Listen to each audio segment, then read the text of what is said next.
En los años 30, Japón levantó en Manchuria un supuesto laboratorio para purificar el agua. En realidad, era la tapadera del Escuadrón 731, el lugar donde médicos japoneses abrían en canal a personas vivas para experimentar con ellas como si fueran cobayas. Esta es la historia de Shiro Ishii, el hombre que soñó con convertir las bacterias en armas y terminó siendo recordado como el Mengele japonés.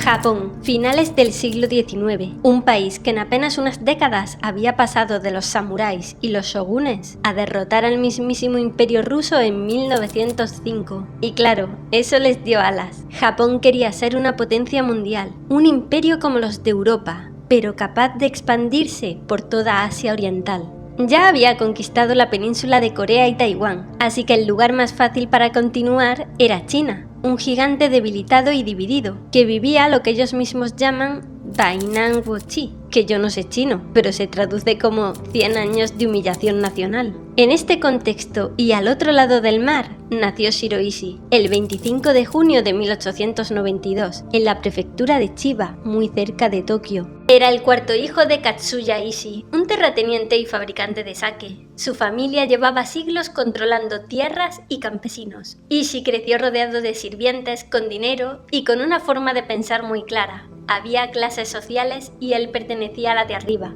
En la escuela era brillante, memorizaba libros enteros, sus profesores lo alababan, sus compañeros lo evitaban. Como podéis imaginar, era arrogante, obsesivo e insoportable. Y físicamente también destacaba, medía casi 1,80, altísimo para un japonés de la época. Siempre miraba a los demás desde arriba, literal y metafóricamente. Vamos, que era un poco como Martin, pero no este, sino este. En 1916 entró en la Universidad Imperial de Kioto, en la ciudad vieja que veis mucho en fotos del país del sol naciente y que durante más de un milenio había sido la capital de Japón. Pero no penséis que Shiro era demasiado estirado en Kioto. De día era el alumno estrella, de noche un fiestero empedernido. Bebía en exceso, gastaba dinero en burdeles, y aquí seguro que os viene a la cabeza las geishas. En verdad, este tipo de damas de compañía eran muy caras, y Shiro prefería a los prostíbulos regulares, donde buscaba chicas muy jóvenes que probablemente eran coreanas o chinas. Su vida universitaria era un contraste entre el chico disciplinado y el vividor descarado, y cuando veía un obstáculo lo resolvía a su manera. Dicen que lo que importa de la universidad no es la formación, sino los contactos que se hacen en el camino. Shiro comprendía eso muy bien. En 1920 se casó con Kyoto Araki, hija del rector de la universidad. Un braguetazo que Shiro necesitaba para impulsar su carrera. Ese matrimonio no solo le dio prestigio, le abrió las puertas del poder. Ese mismo año se graduó y se convirtió en médico militar. En 1924, mientras investigaba un brote de encefalitis japonesa en la isla de Shikoku, inventó un filtro para aislar el virus. Fue su primer gran triunfo. Los médicos lo presentaron como un genio excéntrico, un hombre llamado a transformar la medicina. Pero lo que realmente lo marcaría llegó en 1925, cuando leyó el texto de la Convención de Ginebra que prohibía el uso de armas biológicas. Cualquiera habría pensado, menos mal, son un peligro. Ishii pensó lo contrario, si están prohibidas es porque funcionan, Japón debe tenerlas. Desde entonces su obsesión fue clara, las bacterias son un arma invisible, barata, devastadora, y para alimentar esa obsesión pasó 2 años viajando por Europa y Estados Unidos, recopilando información.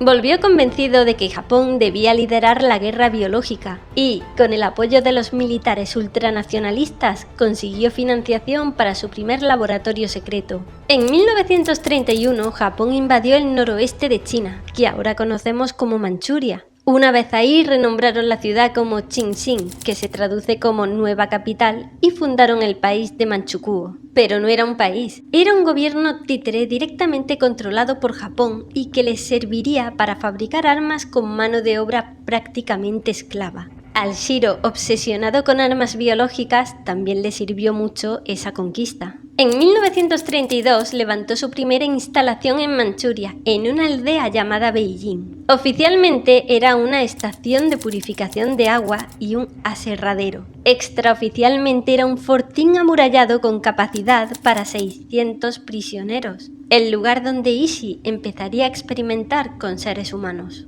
Los prisioneros que estaban allí no eran prisioneros, eran maruta, troncos, así los llamaban. Porque la excusa oficial para los pueblerinos, que no terminaban de entender eso de purificar el agua, era que Easy había montado un aserradero. En la práctica no cortaban troncos, iban ellos a ser cortados en pedazos. Lo macabro es que los trataban bien al llegar, arroz, pescado, incluso alcohol. Los mantenían fuertes y sanos. El motivo, que sus cuerpos estuvieran en perfecto estado para ser usados como cobayas humanas. El plan parecía perfecto, pero pronto se encontró con su primera gran crisis. En 1934, un prisionero comunista llamado Lee lideró una fuga masiva. Aprovechó que los guardias estaban borrachos celebrando el festival de medio otoño y que la tormenta había cortado la electricidad. Decenas intentaron huir, pero solo una docena lo consiguió y se unió a la resistencia china. Para Shiro, eso significó que se difundieron los rumores de lo que ocurría tras los muros de Beijing. Por primera vez el secreto de Shiroishi corría peligro, y su respuesta no fue esconderse ni pedir perdón, fue levantar todavía algo más grande y más oscuro.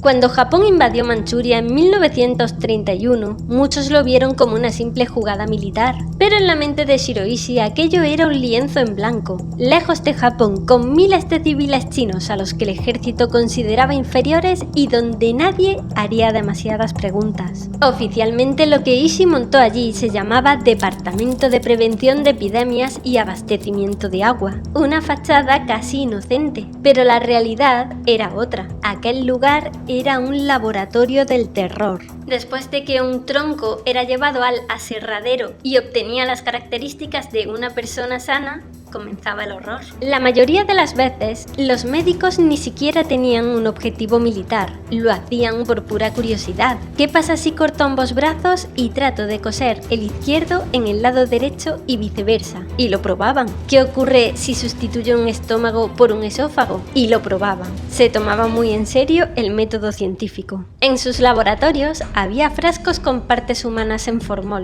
cabezas, manos, incluso el cuerpo de una mujer embarazada con el feto aún dentro.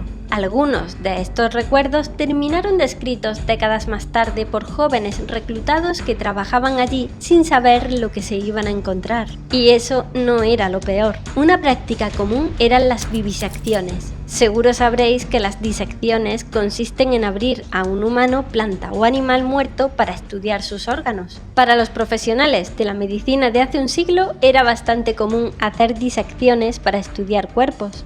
Pero Shiro no estaba contento con abrir cuerpos muertos. De hecho, por eso hablé de vivisecciones. Hacía las disecciones a hombres, niños e incluso mujeres embarazadas mientras estaban vivos. Y como el uso de la anestesia como la conocemos hoy no se masificó hasta la década de los 50, las vivisecciones se realizaban sin ningún tipo de sedación. En la planta de agua se justificaban diciendo que tenían que observar los efectos que tenían en el cuerpo humano las enfermedades. Pero Ishii no estaba solo. Tenía todo un elenco de científicos estrella en su circo del horror. El coronel Chikahiko Koizumi, que bueno, ese tipo de bigote debía de estar de moda en la época, fue uno de sus grandes aliados. Durante la guerra fue nada más y nada menos que ministro de salud en Japón. Y Yoshimura Isato, apodado el demonio científico, estaba obsesionado con el frío. Sacaba prisioneros al exterior, les congelaba brazos y piernas en cubos de hielo y luego los golpeaba con palos para comprobar que estaban duros como troncos. En otra ocasión, dejó a 2 hombres desnudos a menos 50 grados y filmó cómo se clavaban las uñas entre sí del dolor. Ese era su experimento de congelación. La rutina en la unidad 731 era esta: prisioneros encadenados, alimentados, infectados deliberadamente con peste, cólera o sífilis y, cuando ya no servían, ejecutados con cianuro o cloroformo. Ni siquiera los llamaban personas, eran troncos, datos, números en una libreta. Lo peor es que no se conformaron con hacerlo dentro del campo. Querían probar cómo funcionaban sus armas biológicas en el mundo real. La Segunda Guerra Mundial, en la que Japón había invadido a China, era la oportunidad. Empezaron a lanzar bombas de porcelana con pulgas infectadas sobre ciudades del sur como Ningbo o Changde. Resultado, decenas de miles de civiles murieron en epidemias de peste bubónica. Y sí, Estoy hablando de la misma peste que mató a la mitad de Europa en la Edad Media, pero convertida en arma biológica. Y aquí aparece uno de los momentos más surrealistas de la historia, porque incluso los propios soldados japoneses acabaron infectados por accidente. En un ataque con cólera murieron más de 1700 de los suyos. La ironía es brutal. Shiroishi había creado un arma tan poderosa y perfecta que era capaz de volverse contra él y los japoneses. Y aún así, Shiro no se detuvo. Quería más prestigio, más poder, más grandeza para su laboratorio del terror. Hasta que en 1944, cuando Alemania ya estaba perdida, ideó su plan más delirante. Un plan que ya no miraba a los chinos ni a los soviéticos. Un plan que apuntaba directo al corazón de Estados Unidos. La llamaron Operación PX, o, como los japoneses decían, siempre tan poéticos, flores de cerezo al anochecer. La idea era lanzar aviones frente a la costa de California y bombardear ciudades como Los Ángeles, San Diego y San Francisco con peste bubónica, cólera, tifus y dengue. Los pilotos, después de lanzar la carga, debían estrellarse en una misión kamikaze. Inoculados con bacterias, ellos mismos serían parte de la bomba. Pero el jefe del Estado Mayor, Yoshihiro Umezu, fue un poco más sensato y se negó a dar la orden. Dijo: si hacemos esto, la guerra ya no será entre Japón y Estados Unidos, será entre Japón y toda la humanidad. Seremos el enemigo número 1 del mundo entero. Ese fue el freno, el único freno. Porque Shiroishi estaba dispuesto a convertir toda la costa de California en un experimento a gran escala. Y así termina este capítulo, con el mundo a punto de convertirse en un campo de pruebas bacteriológico y con Ishii cada vez más cerca de su objetivo, pero también de su caída.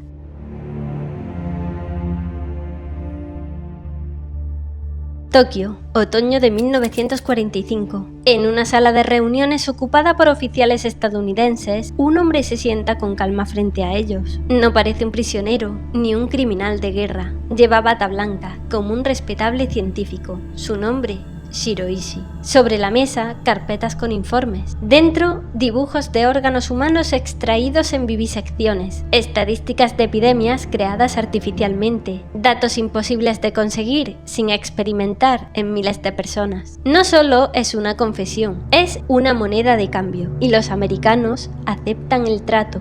Pero, ¿cómo llegó Ishii a sentarse allí como un invitado y no como un acusado? Agosto de 1945. La Unión Soviética entra en Manchuria. Ishii recibe la orden: borrar todo rastro de lo ocurrido en la unidad 731. Los últimos prisioneros son ejecutados. A los médicos japoneses se les reparten cápsulas de cianuro por si los capturan. Los cuerpos se amontonan en los patios y son incinerados. Luego, los restos se hacen volar con dinamita para que ni siquiera queden los huesos. El joven recluta Hideo Shimizu recordaría décadas más tarde cómo le obligaron a prender fuego a decenas de cadáveres y después a recoger las cenizas para destruirlas de nuevo con explosivos. El objetivo era claro: que nadie pudiera demostrar lo que había pasado allí. En medio de este caos empezó a circular un rumor: Shiroishi había muerto. Muerto en Manchuria, muerto en la retirada, muerto y enterrado en el silencio de la guerra. Pero era mentira. Ishii estaba vivo. Era su propia coartada: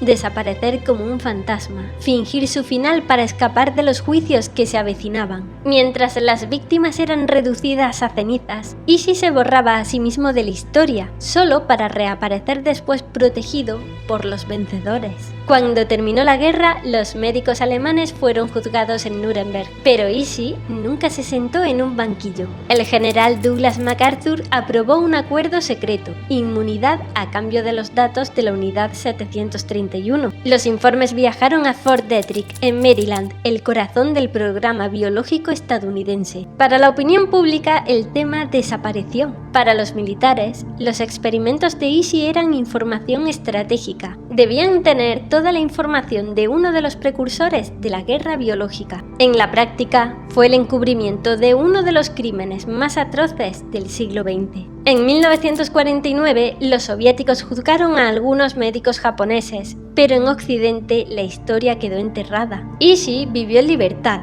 volvió a Japón, y se convirtió al catolicismo. Fundó una clínica, dio conferencias secretas para militares norteamericanos y murió en su cama en Tokio en 1959 de cáncer de laringe. No hubo justicia para las víctimas de la unidad 731. Shiroishi no fue juzgado ni castigado. Fingió su muerte, negoció con los vencedores y murió libre. No pagó por lo que hizo, pero se convirtió en el símbolo más macabro de lo que ocurre cuando el poder decide que la verdad vale menos que la utilidad. Y por cierto, para ti que has llegado hasta aquí, si te preguntas si alguien se atrevió a llevar todo esto al cine, la respuesta es sí. La primera fue Los hombres detrás del sol, de 1988, una película tan polémica que en su momento fue prohibida en varios países. Y después apareció otra aún más extrema, Filosofía de un cuchillo. Dura más de 4 horas, mezcla entrevistas, dramatizaciones y escenas insoportables por lo explícitas que son. Tanto que un crítico de terror la calificó con 0 sobre 5, llamándola, y cito, el más despreciable montón de masturbatoria que había visto en su vida. Lo curioso es que, con los años, hasta borró su reseña de la web, como si incluso la crítica quisiera olvidarse de esa película. Si aún tienes ganas de más, aquí te dejo la historia de otro monstruo, la de Frollo, el villano más real que jamás animaron en Disney.